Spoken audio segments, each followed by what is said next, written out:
Om Namo Bhagavate Vasudevaya.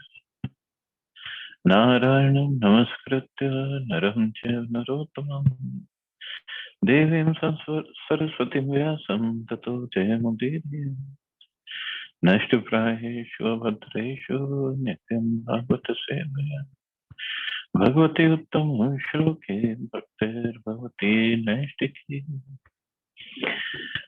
So continuing with the discussion on Srimad Bhagavatam, Canto 9, today starting new chapter, chapter 14, King Pururava, enchanted by Urvashi. Text 1 onwards. Shri Shukuvacha, Athatha Shruyatam Rajan, Vansha Somasya Pavana, Yasmin Naladayo Bhupa, Kirtayante Punya Kirtaya. Srila Shukdev Goswami said to Maharaj Parikshit, O king, thus far you have heard the description of the dynasty of the sun god. Now hear the most glorious and purifying description of the dynasty of the moon god. This description mentions kings like Aila, which is Pururava, of whom it is glorious to hear. So sun god dynasty, the Lord Ram is a major incarnation in that, and for moon god, it's actually Krishna who comes in that dynasty. So now the dynasty of moon god is coming. Sahasra Shirasa Punso Nabi Had Saroruha Jatasya Sita Suto Dhatur Atrihi Pitri Samo Gunahan. Lord Vishnu, Garbhodaksha Vishnu, is also known as Sahasra Shirsha Purusha. From the lake of his navel sprang a lotus on which Lord Brahma was generated. Atri, the son of Lord Brahma, was as qualified as his father. Tasya Drigbhayo Bhavat Putra Soma Amritmaya Kila Veproshadhyodu Gananam Brahmana Kalpitaha Patihi. From Atri's tears of jubilation was born a son named Soma, the moon, who was full of soothing rays. Lord Brahma appointed him the director of the Brahmins, drugs, and luminaries. According to the Vedic description, Soma, the moon god, was born from the mind of the Supreme Personality of Godhead, Chandrama Manaso Jata.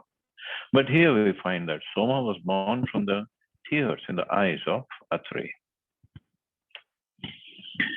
This appears contradictory to the Vedic information, but actually it is not. For this birth of the moon is understood to have taken place in another millennium. When tears appear in the eyes because of jubilation, the tears are soothing. Srila Vishwanath Chakravarti Thakur says, Drigbhaya Anandashrubhya At Evanu Amritamaya. Here the word Drigbhaya means from tears of jubilation. Therefore the moon god is called Amritmaya, full of soothing rays.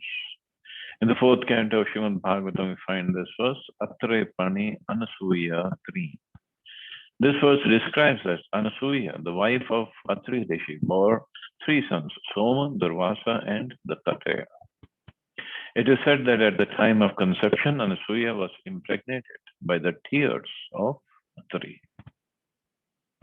So, great sages had different potentials, and this is how Soma, or moon god, appeared. So, Ayajad Rajasuyena Vijitya Bhuvantrayam Patnim Brihaspate Dapahat Taram Nama Harad Balat. After conquering the three worlds, the upper, middle, and lower planetary system, Soma, the moon god, performed a great sacrifice known as the Rajasuya Yagya. Because he was very much puffed up, he forcibly kidnapped Brihaspati's wife, whose name was Tara. So, heavenly planets, although those in the mode of goodness go to the heavenly planets, but they still have so many material desires, and they do all these things that, see, Soma, he kidnapped Brihaspati. Brihaspati is a teacher, guru of all the demigods, and he kidnapped his Guru Mata. Yada Sadeva Guruna Yachito Abhikshanasho Madat Natyajat Tatkrite Jagye Suradana Vigraha. Although requested again and again by Brihaspati, the spiritual master of the demigod, Soma did not return Tara.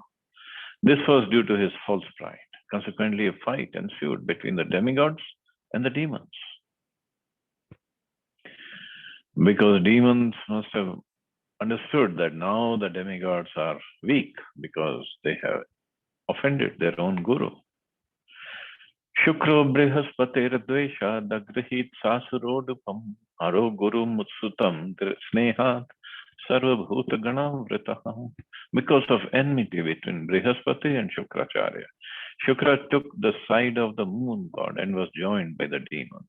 But Lord Shiva, because of affection for the son of his spiritual master, joined the side of Brihaspati and was accompanied by all the ghosts and hobgoblins. The moon god is one of the demigods, but to fight against other demigods, it took the assistance of the demons. Shukra, being an enemy of Brihaspati, also joined the moon god to retaliate and react against Brihaspati. To counteract this situation, Lord Shiva, who was affectionate towards Brihaspati, joined Brihaspati. The father of Brihaspati was Angira, from whom Lord Shiva had received knowledge. Therefore, Lord Shiva had some affection for Brihaspati and joined his side in this fight. Sridhar Swami remarks, Angirasa Sakshat Prapta Vidyohara iti Prasiddha. Lord Shiva is very well known to have received knowledge from Angira. Sarva Deva Ganopeto Mahendro Guru Manvya Surasur Vinasho Bhuta Samarasta Tarakamaya. King Indra, accompanied by all kinds of demigods, joined the side of Brihaspati. Thus there was a great fight, destroying both demons and demigods, only for the sake of Tara, Brihaspati's wife.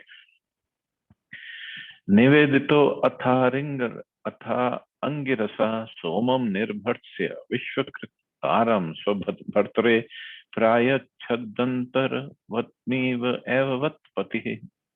When Lord Brahma was fully informed by Angira about the entire incident, he severely chastised the moon god Soma. Thus Lord Brahma delivered Tara to her husband, who could then understand that she was pregnant. Tyajashu dushpragye mat kshetradahitam para naham tvama bhasma sat kuryam istriyam santa nike asati. Brihaspati said, "You foolish woman, your womb, which was meant for me to impregnate, has been impregnated by someone other than me. Immediately deliver your child. Immediately deliver it. Be assured that after the child is delivered, I shall not burn you to ashes. I know that although you are unchaste, you wanted a son. Therefore, I shall not punish you." Tara was married to Brihaspati, and therefore, as a chaste woman, she should have been impregnated by him. But instead, she preferred to be impregnated by Soma, the moon god, and therefore she was unchaste. Although Brihaspati accepted Tara from Brahma, when she saw that she was pregnant, he wanted her to deliver the son immediately. Tara certainly very much feared her husband, and she thought she might be punished after giving birth. Thus Brihaspati assured her that he would not punish her, for although she was unchaste and had become pregnant illicitly, she wanted a son. So many things go on in the heavenly planet. I mean, that's one of the reasons those who are really devotees or trying to be devotees, they don't want to go to heaven. It's a mess over there. First of all this mode of passion is so strong, sense of gratification is very high, and then hardly anybody is engaged in devotional service. So why go to heaven? Tatyaj vridita tara kumaram kanakprabham sprihama angiras chakre kumare soma evacha. Shukdev Goswami continued. By Brihaspati's order, Tara, who was very much ashamed, immediately gave birth to the child, who was very beautiful, with a golden bodily hue. Both Brihaspati and the moon god Soma desired the beautiful child. Mamayam na taveti uchchas tasmin vivadmanayo aprichur risho deva nevoche vridita tusa. Fighting again broke out between Brihaspati and the moon gods, both of whom claimed, "This is my child, not yours." All the saints and demigods present asked Tara whose child the newborn baby actually was, but because she was ashamed, she could not immediately answer. The child then became very angry and demanded that his mother immediately tell the truth. You unchaste woman, he said. Now the child is speaking. What's the use of your unnecessary shame? Why do you not admit your fault? Immediately tell me about your faulty behavior. Lord Brahma then brought Tara to a secluded place, and after pacifying her, he asked to whom the child actually belonged. She replied very slowly, "This is son of Soma, the moon god." Then the moon god immediately took charge of the child. So I'm going with the translation because there is no purport here. O Maharaj Parikshit and Lord Brahma saw that the child was deeply intelligent. He gave the child the name Buddha. The god, the ruler of the stars, enjoyed great jubilation because of this son. Thereafter, from Buddha, through the wife of Ila, a son was born named Pururava, who was described in the beginning of the 9th canto. When his beauty, personal qualities, magnanimity, behavior, wealth, and power were described by Narad in the court of Lord Indra, the celestial woman Urvashi was attracted to him just by hearing about him. Pierced by the arrow of Cupid, she thus approached him. Having been cursed by Mitra and Varuna, the celestial woman Urvashi had acquired the habits of a human being. Therefore, upon seeing Pururava, the best of males, whose beauty resembled that of Cupid, she controlled herself and then approached him. When King Pururava saw Urvashi, his eyes became jubilant with the ecstasy of joy, and the hairs on his body stood on end. With mild, pleasing words, he spoke to her as follows. So hair on his body stood on end, and this was definitely not Sattvic Vikar. It was not Sattvic, it was all Rajasic. King Pururava said, "O most beautiful women, you are welcome. Please sit here and tell me what can I do for you. You may enjoy with me as long as you desire. Let us pass our life happily in a sexual relationship." Urvashi replied, "O most handsome man, who's a woman whose mind and sight would not be attracted by you? If a woman takes shelter of your chest, she cannot refuse to enjoy with you in a sexual relationship. When a beautiful man and a beautiful woman unite together and embrace one another, how within these three worlds can they check their sexual relationship? Therefore, Srimad Bhagavatam says, "Yan matunadi grihmedi sukham hi tucham." It's a tuchya sukh, very low. Etaurananko rajanyaso rakshasva manava samrasya bhavata sakam shlagya strinam varasmrita.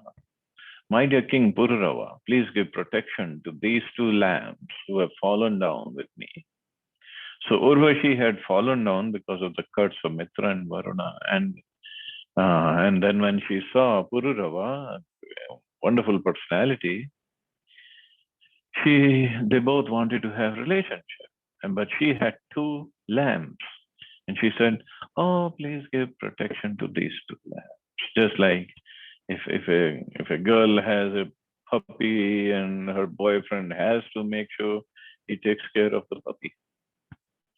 Although I belong to the heavenly planets and you belong to Earth, I shall eagerly enjoy sexual union with you. I have no objection to accepting you as my husband, for you are superior in every respect. As stated in the Brahma Samhita, Yasya Prabha Prabhavato Jagadanda Koti. There are various planets and various atmospheres within this universe. The atmosphere of the heavenly planet from which Urvashi descended after being cursed by Mitra and Varuna was different from the atmosphere of this earth. Indeed, the inhabitants of the heavenly planets are certainly far superior to the inhabitants of earth. Nonetheless, Urvashi agreed to remain the consort of Pururava, although she belonged to a superior community. A woman who finds a man with superior qualities may accept such a man as her husband. Similarly, if a man finds a woman who is from an inferior family but who has good qualities, he can accept such a brilliant wife. as advised by Chanakya Pandit. The combination of male and female is worthwhile if the qualities of both are on an equal level. So Urvashi, although she was from heavenly planets, she accepted Pururava as her husband. Urvashi said, "My dear hero, only preparations made in ghee will be my eatables, so don't use any oil. And I shall not want to see you naked at any time, except at the time of sexual intercourse." The great-minded King Pururava accepted all these proposals. So she made two conditions. Aho rupam aho bhavo narloka vimohanam kona sevet manujo devim tvam swayam agatam. Pururava replied, "O beautiful woman, your beauty is wonderful and your gestures are also wonderful. Indeed, you are attractive to all human society. Therefore, since you have come of your own accord from the heavenly planets, who on earth would not agree to serve a demigoddess such as you?" It appears from the words of Urvashi that the standard of living, eating, behavior, and speech are all different on the heavenly planets from the standards on this planet Earth. The inhabitants of the heavenly planets do not eat such abominable things such as meats and eggs. Everything they eat is prepared in clarified butter or ghee. Nor do they like to see either men or women naked, except at the time of sexual intercourse. To live naked or almost naked is uncivilized. But on this planet Earth, it has now become fashionable to dress half naked, and sometimes those, like hippies, live comfortably, completely naked. Indeed, there are many clubs and societies for this purpose. Such conduct is not allowed, however, on the heavenly planets. The inhabitants of the heavenly planets, aside from being very beautiful, both in complexion and bodily features, are well behaved and long living, and they eat first class food in goodness. These are some of the distinctions between the inhabitants of the heavenly planets and the inhabitants of Earth. But still, so many problems over there. We just read about moon god stealing the wife of Brihaspati and impregnating her. And so much a fight went on to get her back. Shukdev Goswami continued, "The best of the human beings, Pururava, began freely enjoying the company of Urvashi, who engaged in sexual activities with him in many celestial places such as Chatrarat and Nandankanan, where the demigods enjoy. Urvashi's body was as fragrant as the saffron of a lotus. Being enlivened by the fragrance of her face and body, Pururava enjoyed her company for many days with great jubilation. Not seeing Urvashi in his assembly, King of Heaven, Lord Indra said, 'Without Urvashi, my assembly is no longer beautiful.' Considering this, he requested the Gandharvas to bring her back to his heavenly planet. So Indra becomes envious sometimes, but he is a king of the demigods. So whatever he says happens. So Gandharvas, they planned to bring her back. Thus the Gandharvas came to earth, and at midnight, when everything was dark, they appeared in the house of Pururava and stole the 2 lambs entrusted to the king by his wife, Urvashi. The dead of night refers to midnight. The Mahanisha is described in this Smriti mantra, Mahanisha dve ghatike ratre ramadhyama yamayo. 12 o'clock midnight is called the dead of night. So when they stole the lambs, who was entrusted by Urvashi in the care of Pururava, Urvashi treated the 2 lambs like her own sons. Therefore, when they were being taken by Gandharvas and began crying, so lambs were crying, Urvashi heard them and rebuked her husband. "Now I am being killed," she said, "under the protection of an unworthy husband who is a coward and a eunuch, although he thinks himself a great hero. Yad vishramba nashta hritapatya chadasyubhi. Because I depended on him, the plunderers have deprived me of my 2 sons, the lambs, and therefore I am now lost. My husband lies down at night in fear, exactly like a woman, although he appears to be a man during the day. So that's enough to make Pururava angry. Pururava, stricken by the sharp words of Urvashi, like an elephant struck by his driver's pointed rod, became very angry. Not even dressing himself properly, he took his sword in hand and went out naked into the night to follow the Gandharvas who had stolen the lamp. That was a mistake. After giving up the two lamps, the Gandharvas shone brightly like lightning, thus illuminating the house of Pururava. Urvashi then saw her husband returning with the lamps in hand, but he was naked, and therefore she left. There's always frustration in material relationships. No longer seeing Urvashi on his bed, Pururava was most aggrieved because of his great attraction for her. He was very much disturbed. Thus, lamenting, he began traveling about the earth like a madman.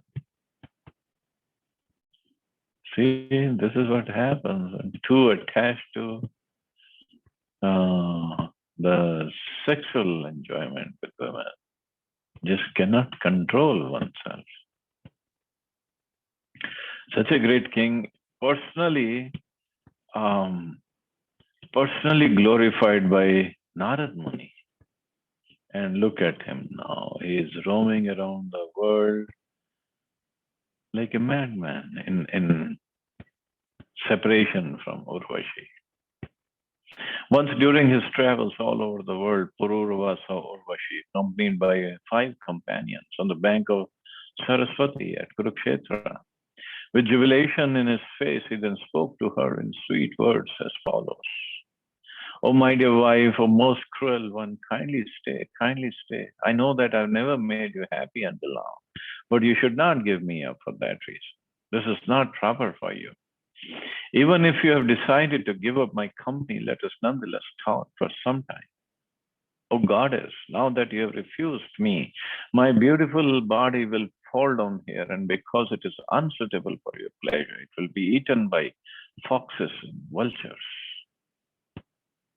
Urvashuvacha, mamrita purushosi, tvam masmatvadyarvarka ime kwapi sakyam navaistarinam rikanam hritem yatha. Urvashi said, my dear king, you are a man, a hero. Don't be impatient and give up your life. Be sober and don't allow the senses to overcome you like foxes. Don't let the foxes eat you. In other words, you should not be controlled by your senses. Rather, you should know that the heart of a woman is like that of a fox. There is no use making friendship with women. And this is Urvashi saying. Chanakya Pandit has advised, Vishwaso neva kartavyas trishu rajakuleshu cha. Never place your faith in a woman or a politician. Unless elevated to spiritual consciousness, everyone is conditioned and fallen. What to speak of women who are less intelligent than men? Women have been compared to Shudra and Vaishya. On the spiritual platform, however, when one is elevated to the platform of Krishna consciousness, whether one is a man, woman, Shudra, or whatever, everyone is equal. Otherwise, Urvashi, who was a woman herself and who knew the nature of women, said that a woman's heart is like that of a sly fox. If a man cannot control his senses, he becomes the victim of such sly foxes. But if one can control the senses, there is no chance of being victimized by sly fox-like women. Chanakya Pandit has also advised that if one has a wife like a sly fox, he must immediately give up his life at home and go to the forest. So many families, so many heroes in the past, in the history, have lost everything because of their uncontrolled senses when it came to women. They just lost everything. So, as Prabhupada said, if people are advanced or elevated to spiritual consciousness, then everybody is equal. Means then they are not acting, they don't act like man or woman, they act like spiritual person. But until then, it's very difficult. स्त्रियो हि करुणात् क्रूरा दुर्मर्षः प्रियसाहसः घ्नन्ति अल्पार्थे अपि विश्रब्धं पतिं भ्रातरमपि युता. Women as a class are merciless and cunning. They cannot tolerate even a slight offense. For their own pleasure, they can do anything irreligious, and therefore they do not fear killing even a faithful husband or brother. King Pururava was greatly attached to Urvashi, yet despite this faithfulness to her, she had left him. Now, considering that the king was wasting his rarely achieved human form of life, Urvashi frankly explained the nature of a woman. Because of her nature, women can respond to even a slight offense from her husband by not only leaving him, but even killing him if required. To say nothing of her husband, she can even kill her brother. That is a woman's nature. Therefore, in the material world, unless women are trained to be chaste and faithful to their husbands, there cannot be peace or prosperity in society. And this has happened. I cannot say about the brother, but yes, husbands, so many husbands have died because they offended their wives.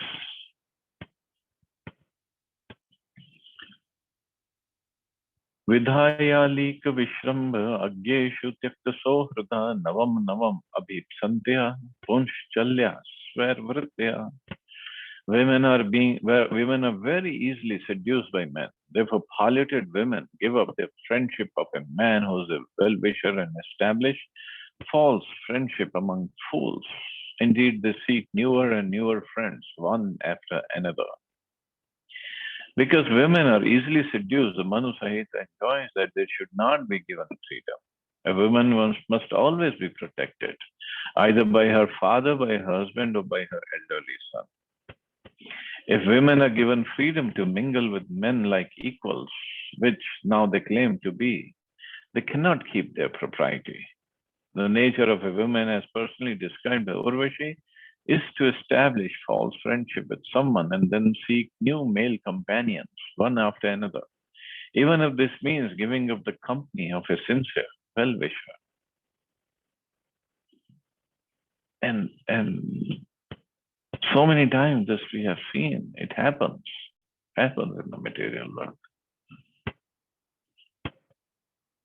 But that's why spiritual advancement is very, very important. So we get out of this conception of I'm this body.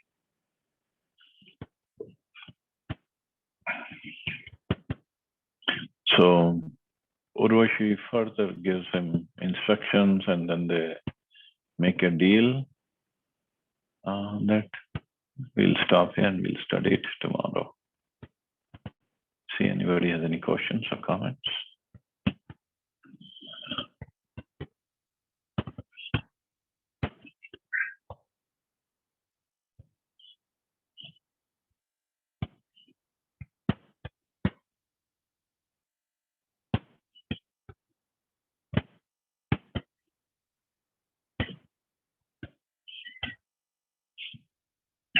Okay, so you all have a safe and wonderful day. Hare Krishna. Jai Srila Prabhupada.